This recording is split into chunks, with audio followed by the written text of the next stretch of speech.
so there's two different types of planers. There's a handheld planer. All right, this one's cordless, you know, with a battery. And then there's also this dusty old planer we have over here that we hardly use.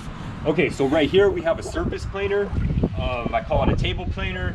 Basically, if for certain things, like you might have to send a long board through and you don't want to use just a handheld planer, you can send it through one of these.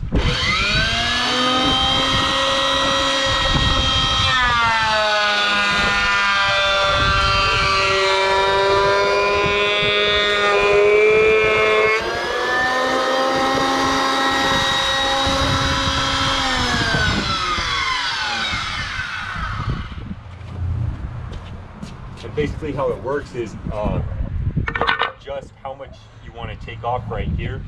You can turn this to raise it or go the other way to lower it, and then you can take off more or less, and yeah, it just self feeds it on through.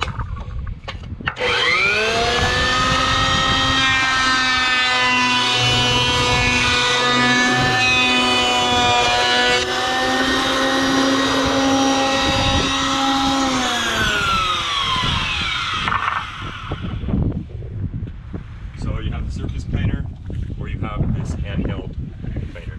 And this one comes with this guide bar, so you can lock it on to the side, and you know that you're going to be going in the same spot, which is cool. So it has that little jig. Also this to collect the dust. So that's pretty cool as well. Do it. Show you how.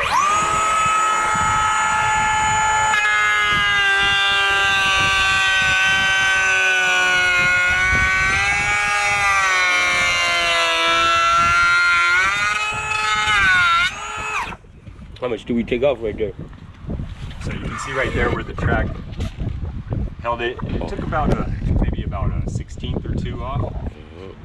Took about a 1/16 off all the way down. And you can adjust that, how much you want to take off right here. So right now it's set at 1/8. You can take off 2, 1/16. So there you go. You don't want to nick any nails or anything, because if there's any nicks on the blade, then it will show on the wood. It'll leave that indentation or leave that line, that groove, wherever that nick was on the blade. So keep that in mind when setting your tools down and everything, because you don't want to lay it right there on that. So hope that helps. See you guys on the next one.